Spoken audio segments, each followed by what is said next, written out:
243페이지.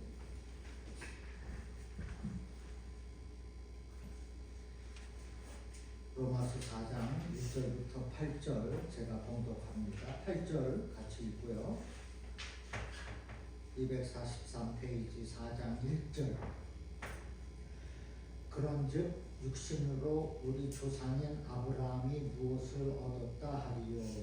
만일 아브라함이 행위로서 의롭다 하심을 받았으면 자랑할 것이 있으려니와 하나님 앞에서는 없느니라.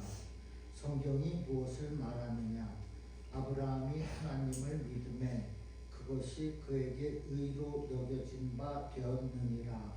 일하는 자에게는 그 싹이 은혜로 여겨지지 아니하고 보수로 여겨지거니와 이를 아니할지라도 경건하지 아니한 자를 의롭다 하시는 이를 믿는 자에게는 그의 믿음을 의로 여기시나니 일한 것이 없이 하나님께 의로 여기심을 받는 사람의 복에 대하여 다윗이 말한 바 불법이 사함을 받고 죄가 가려짐을 받는 사람들은 복이 있고 같죠.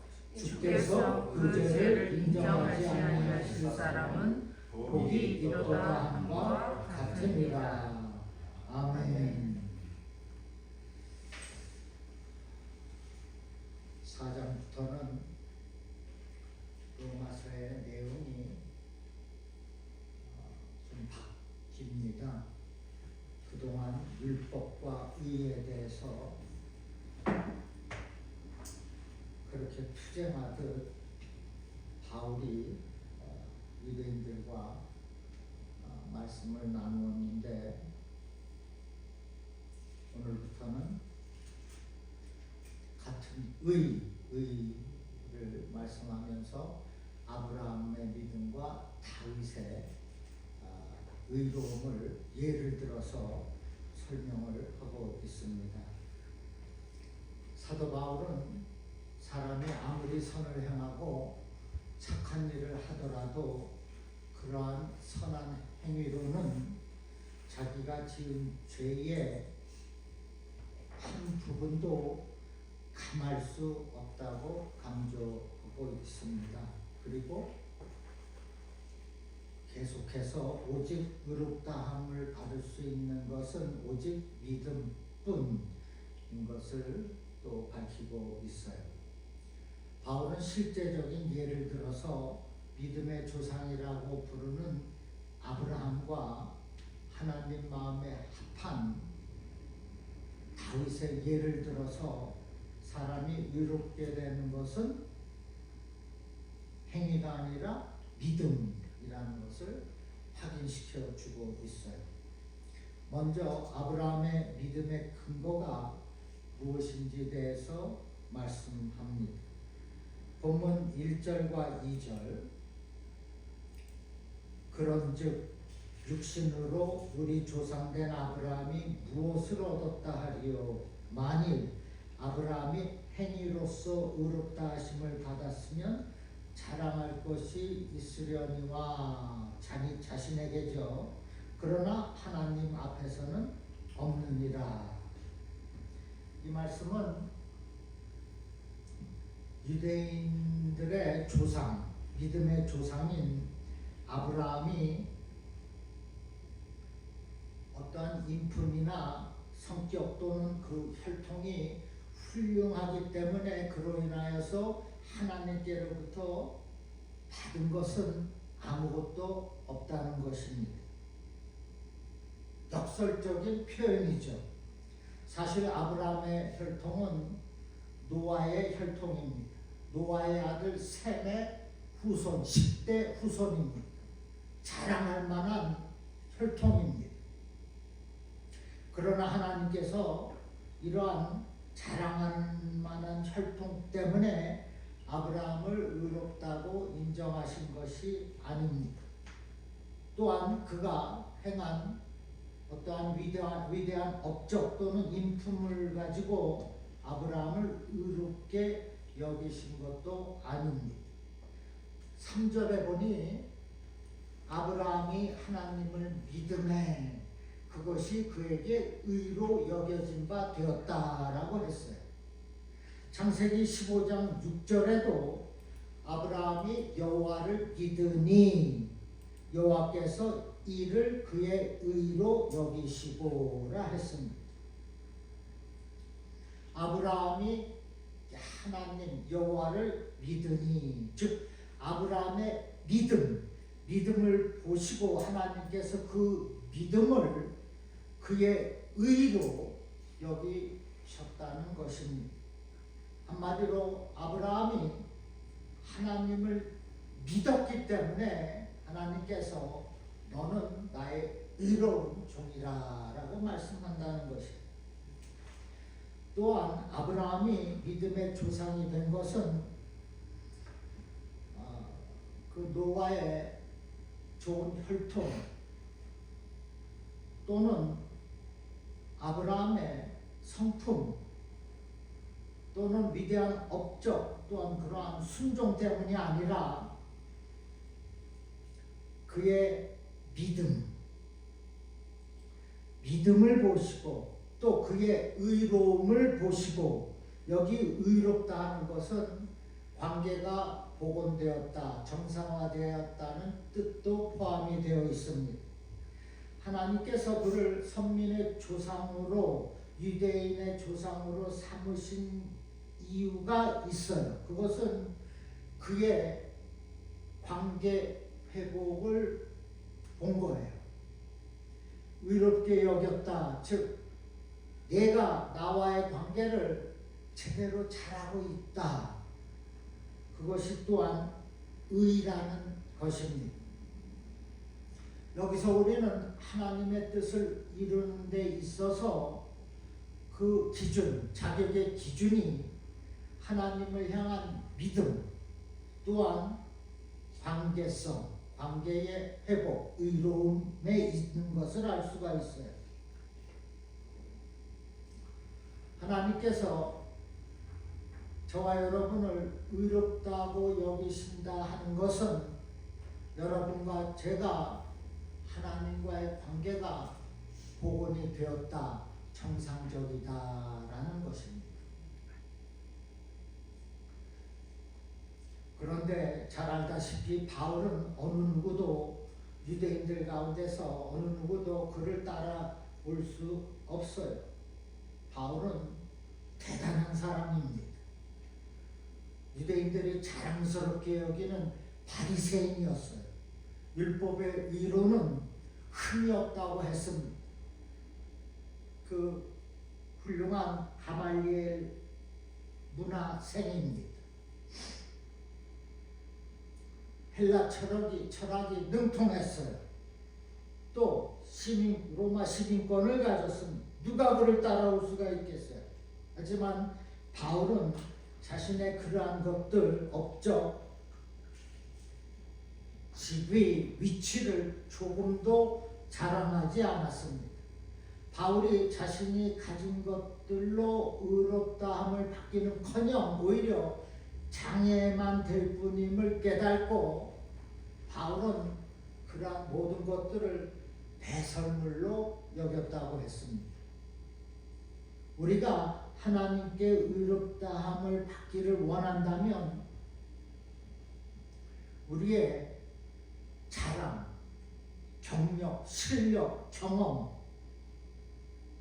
내세우지 않고 오직 주님만을 자랑해야 하는 겁니다. 주님만을 자랑하는 것이 바로 하나님의 의를 드러내는, 하나님과의 관계가 회복이 되어지는 은혜의 삶이 된다는 것입니다. 그러므로 여러분은 아브라함과 같은, 또 사도 바울과 같은 믿음의 눈이 새롭게 열릴 수 있기를 주님의 이름으로 축원합니다. 이어서 3절에 성경이 무엇을 말하느냐? 아브라함이 하나님을 믿음에 그것이 그에게 의로 여겨진 바 되었느니라. 성경이 무엇을 말하느냐? 강하게 반문을 제기하고 있어요.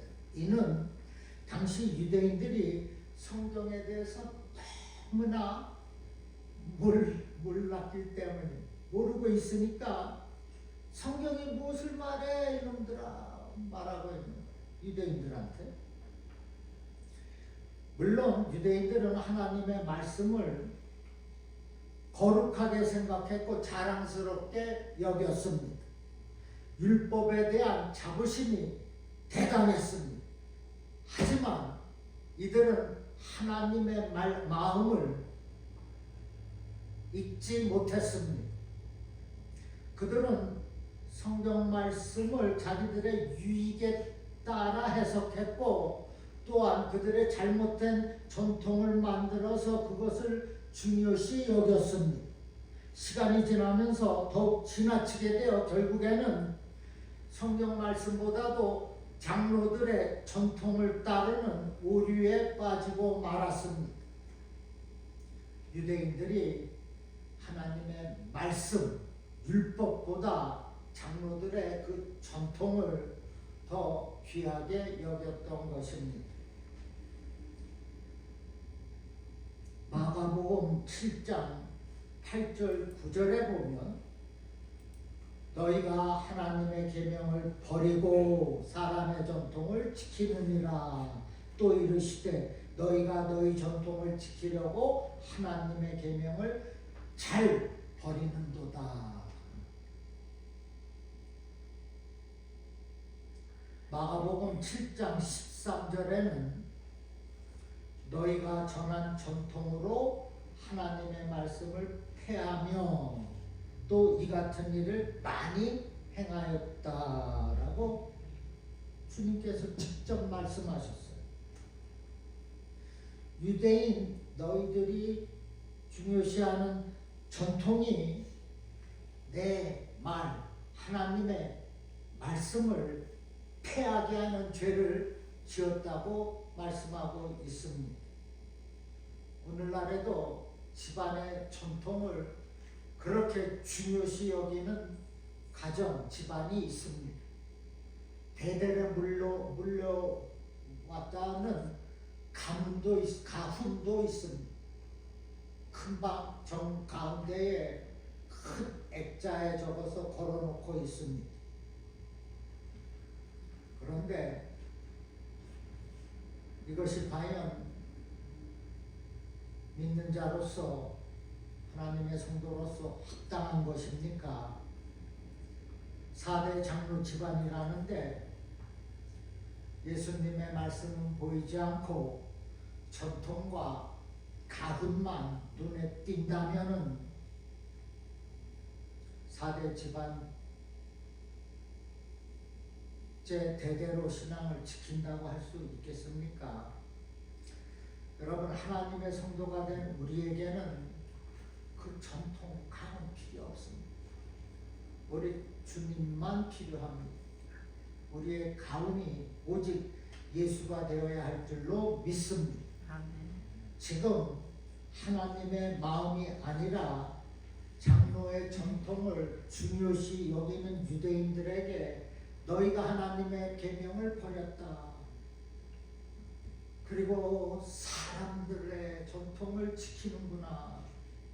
또 너희가 그 전통을 지키려고 나를 저버렸다. 그 결과 유대교 자체가 거대한 사입이 이단과 같은 처지로 전락하고 말았습니다.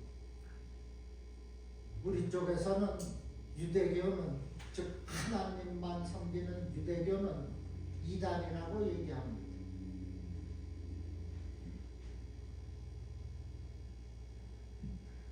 그런데 이것이 유대인들만의 문제가 아니에요. 가장 신자가 많다는 가톨릭, 로마 가톨릭에도 유대인들의 실패를 그대로 따라갔습니다. 장로의 전통, 내려오는 가훈을 중요시했어요. 그들은 성경을 제대로 보지 못했습니다.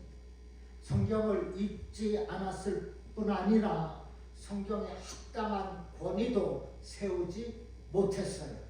오직 아르헨티나 출신 몇 주 전에 죽은 교황의 권위만 내세웠습니다.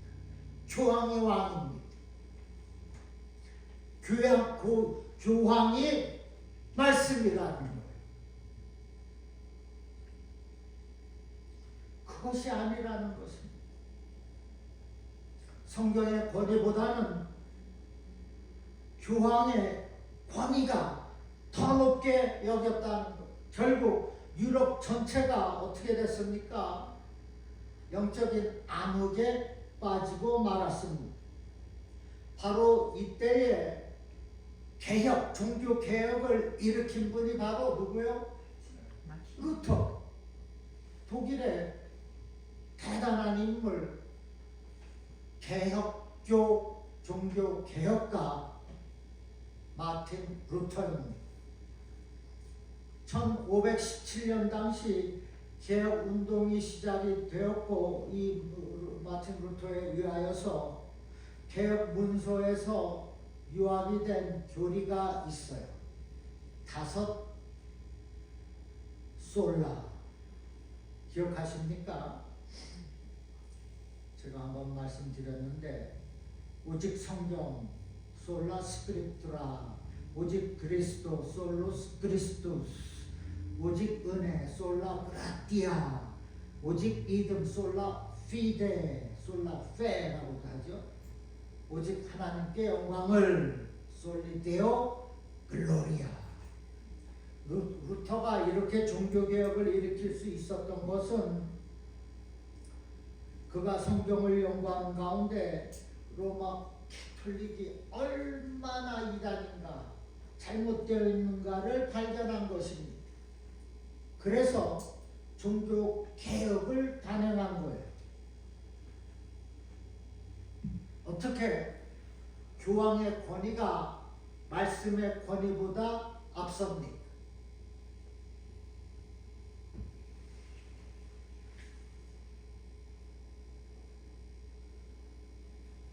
미국의 트럼프 대통령도 그 교양을 싫어합니다. 이번에 장례식에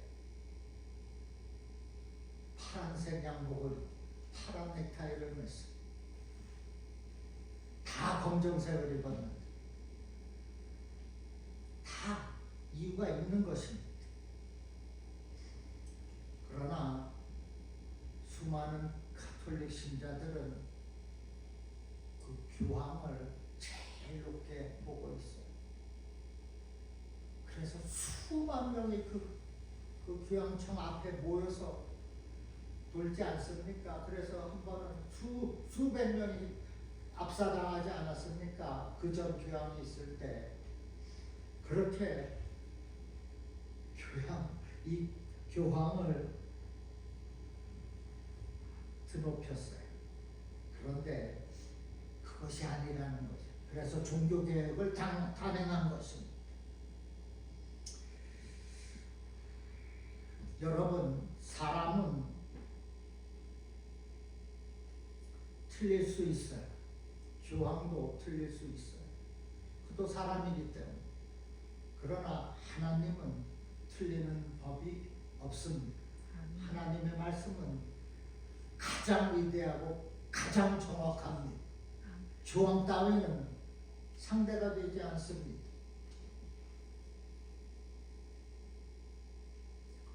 이 말씀이 변함이 없는 저와 여러분의 진리라는 것입니다. 그런데 사람들이 성경을 읽지 않습니다. 교회를 10년, 20년, 50년 다녔어도 말씀의 진리를 깨닫지 못하고 있습니다. 세상에서 문제 일으키는 사람들 보면 교회의 직분자들이 많다는 것입니다.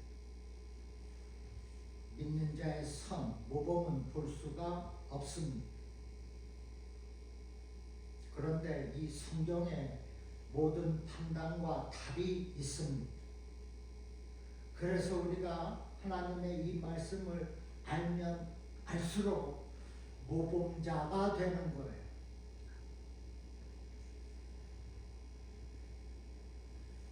이 성경의 말씀이 나를 살리는 생명의 말씀이라는 것을 믿는다면 이 말씀을 잊지 않고서는 견딜 수가 없을 것입니다. 성경에 밝아야 우리의 생명이 밝아지는 겁니다. 성경을 좀 잘 알아야 우리의 영적인 능력, 지백이 넓혀지는 거예요. 아무것도 모르는데 어떻게 영적인 것을 다룰 수가 있겠습니까? 우리는 솔라 스크립투라, 오직 성경입니다. 믿습니까? 네. 오직 성경. 하나님의 말씀을 부디 가까이 하고 읽으시기 바랍니다. 그래야 나의 영적인 생명이 투명해져요. 그래야 자신이 있다는 겁니다. 요한복음 17장 17절에 예수님께서 그들을 진리로 거룩하게 하옵소서, 아버지의 말씀은 진리니이다. 주님의 말씀입니다. 시편 119편 160절에는 주의 말씀은 진리의 시작이오니 주의 의로운 모든 줄에는 영원하리이다. 선언했습니다. 이렇게 성경의 말씀이 하나님의 거룩한 진리라는 사실을 밝히고 있습니다. 그 성령을 우리가 가까이 해야 한다는 거예요.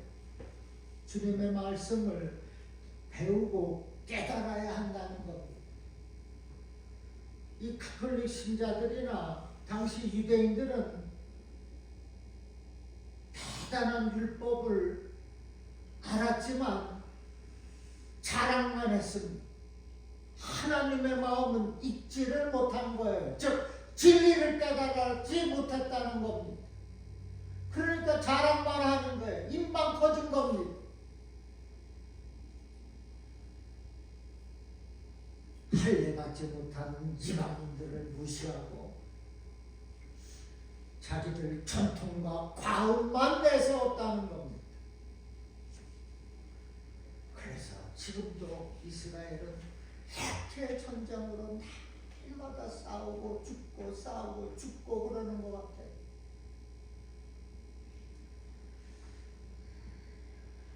우리는 성경을 바르게 읽고 듣고 묵상해서 또한 삶에 적용해서 그야말로 성도의 모범된 삶을 살아야 할 줄로 믿습니다.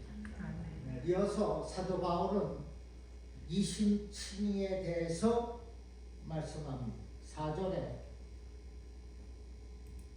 일하는 자에게는 그 싹시 은혜로 여겨지지 아니하고 보수로 여겨지거니와.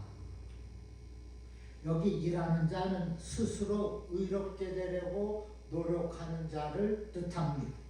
스스로 의롭게 되려고 노력하는 사람이 자기가 이룬 의의 대가를 취하는 것은 자기가 보수로 받은 것, 일에서 보수로 받은 것과 같이 당연한 일이라는 겁니다.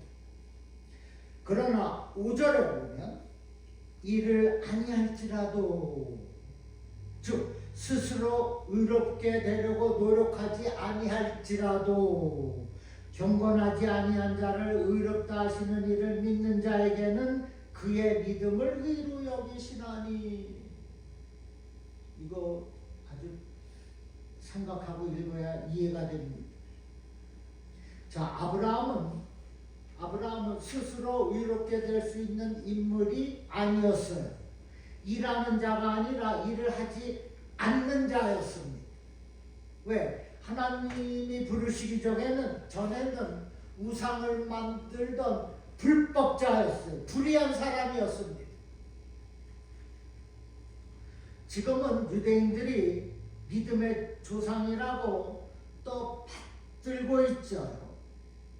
또 받들던 아브라함이 실제로는 스스로의 힘으로는 아무것도 아무런 의를 행할 수 없는 무능한 자, 심지어는 아버지를 도와 우상을 만든 자였다는 것입니다. 사도 바울이 자신의 죄를 고백하고 삶의 모든 것을 하나님께 두는 자에게 하나님께서 은혜를 베푸시는데 그것이 진정한 의로운 삶이 되는 것인데 그렇지가 않았다는 것입니다.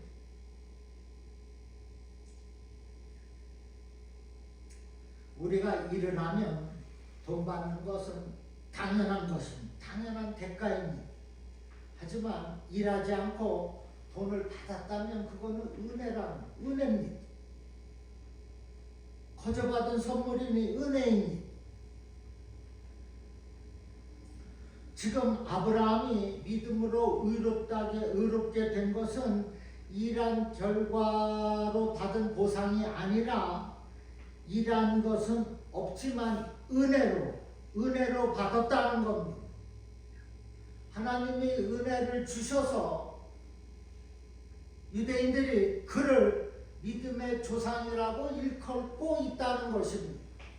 아브라함의 의로 이러한 대가로 받은 것이 아니라 하나님께서 해주셨다는 거예요.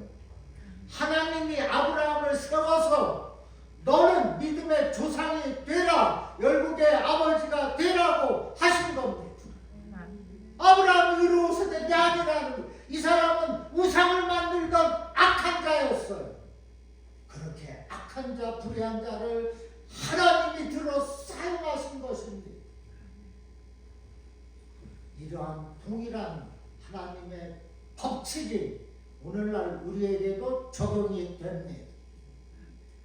내가 불의했더라도 정말 무릎 꿇고 통곡하고 회개하는 하나님이 의롭다고 칭해주겠다는 거예요. 아브라함이 한 것은 한 가지 순종이었습니다. 그의 순종, 떠나는 그의 순종이 의롭게 여김을 칭함을 받게 된 것입니다. 하나님이 그렇게 하신 거 아니겠어요? 하나님이 떠나라 했지 뭐 내가 떠나려고 떠난 거 아니지 않습니까? 오직 순종했다는 거, 오직 순종.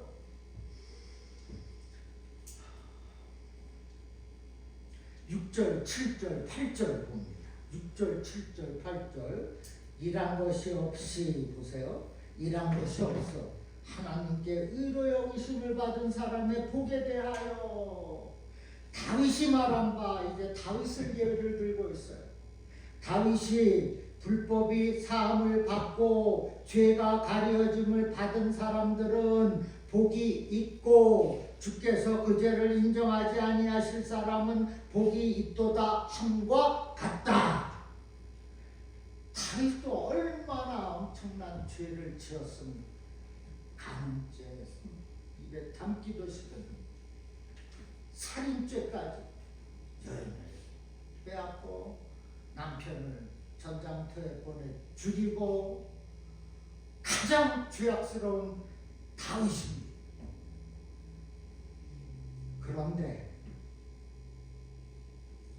그 불법이 사함을 받고 죄가 가려졌다.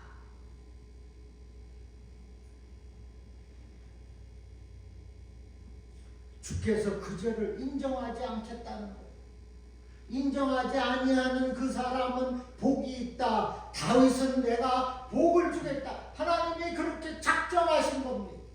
네가 그런 엄청난 죄를 지었지만은 내가 너를 작정했어. 그래서 너는 나의 마음에 합한 사람이 되는 거야. 하나님이 다 하시는 거예요.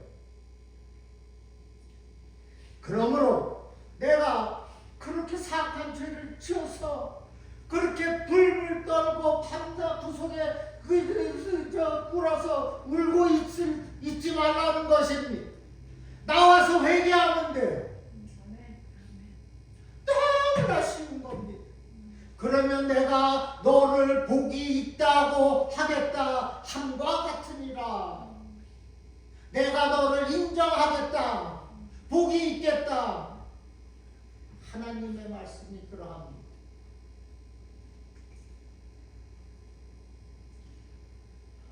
바울이 구약의 그 대단한 다윗의 예를 들어서, 다윗은 정말 훌륭한 통일왕국을 훌륭한 왕이었으나 그가 그렇게 악한 범죄를 저질렀음에도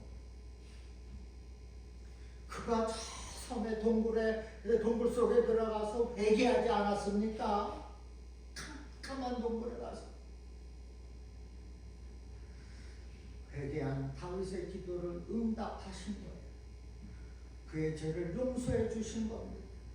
그리고 이제는 너는 나의 마음의 합한 자라고 간주해 주신 겁니다. 여기신 것입니다. 그리고 너는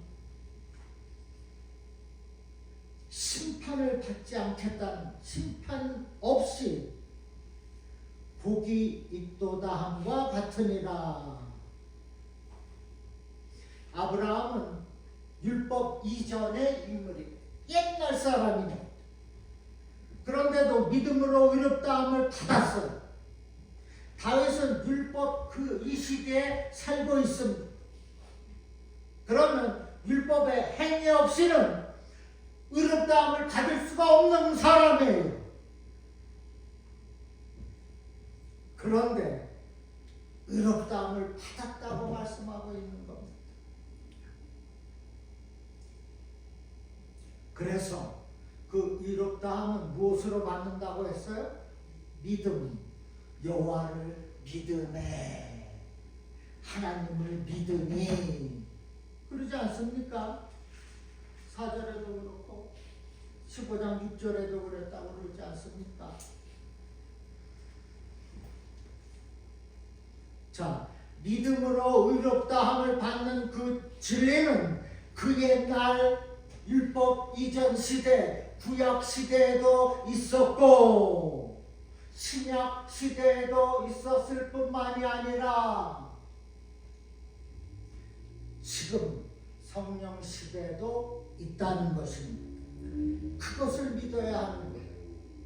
그러므로 나는 내가 믿음으로 하나님께 의롭다함을 받는 주의 종이 될 수 있는 것입니다. 그러니까 당당하게 사는 거예요. 믿음을 가진 자로서 능력 있게 사는 겁니다. 꿀릴 필요가 없는 거예요. 무엇이 두렵겠습니까? 하나님이 나를 의롭다고 여겨주시는데 내가 너와의 관계가 회복이 되었다, 정상이 되었다고 말씀하시는데 무엇이 무서워요? 나는 당당합니다. 그래서 나는 믿음의 확신이 있어요. 믿음의 기백이 있고 배짱이 있는 것입니다. 주의 종의 목사가 그래야 하지 않겠습니까? 적어도. 그런데 여기 목사들을 보면 그냥 선한 목사뿐이에요. 의가 없어요. 죄를 탓하지 않습니다. 회개하라는 말을 안 한다는 거예요. 가장 중요한 건데 세례 요한이 회개하라 천국이 가까워. 세례 요한테 세례를 받자마자 올라와서 회개하라 천국이 가까워. 주님이 그러지 않았어요. 그런데 요즘의 목사들은 성도들 눈치만 봐요. 나는 선한 목자입니다만 보여준다는 겁니다. 그것은 곧 전통과 가훈을 자랑하는 것과 같습니다. 저는 저는 그렇게 안 합니다.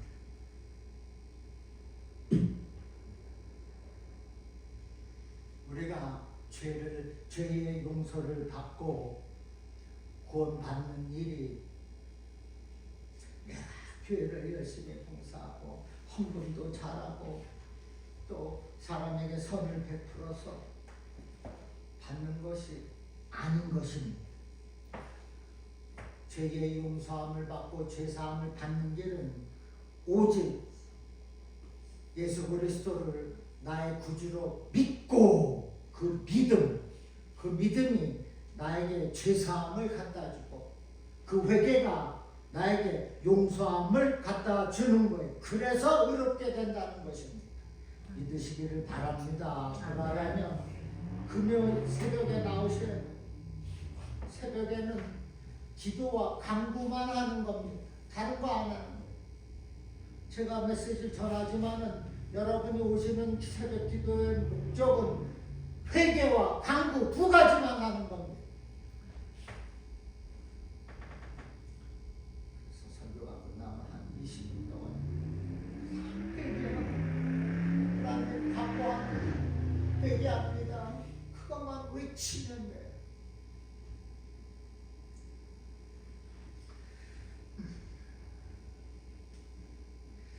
자, 야고보서 2장 14절에 내 형제들아, 여러분 잘 아는 말씀입니다.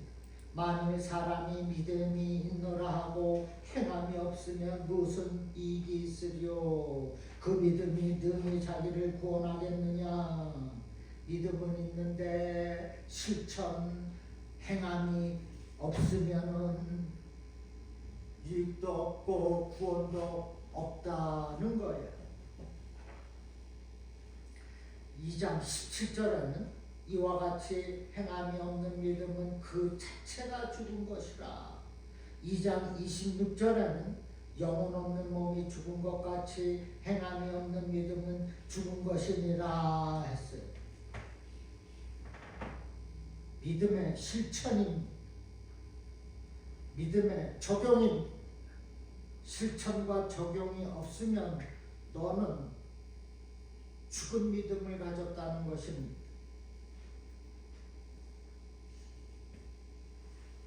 우리가 의롭다함을 받았다면 이제는 믿음의 행함을 보여야 하는 것입니다.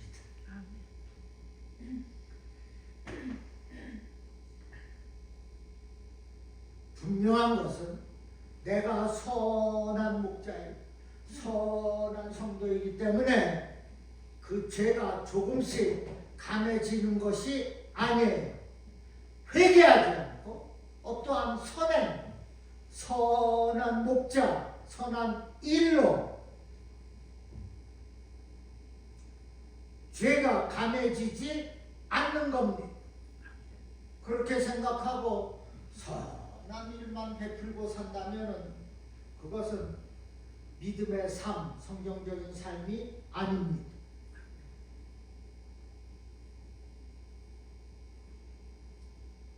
모든 죄를 예수 그리스도를 통해서 죄사함을 받았으면 이제는 그 믿음을 가지고 삶에 적용하고 실천하며 살으라는 겁니다.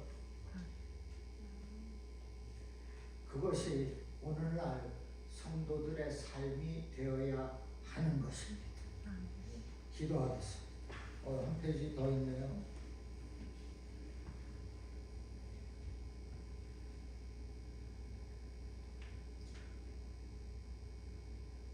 기도하겠습니다. 아버지 감사합니다. 내가 그렇게 좋은 일 많이 했는데 나는 분명 천국에 가겠지라고 생각한다면 그것은 오해가 된다는 것입니다. 내가 천국에 갈 수 있는 유일한 방법은 예수 그리스도를 믿어야 되는 거예요. 믿음이 있어야 가는 거예요. 믿음으로 가는 나라 천국이라 했어요. 그 유대인들처럼, 그 장로들처럼, 그 바리새인들처럼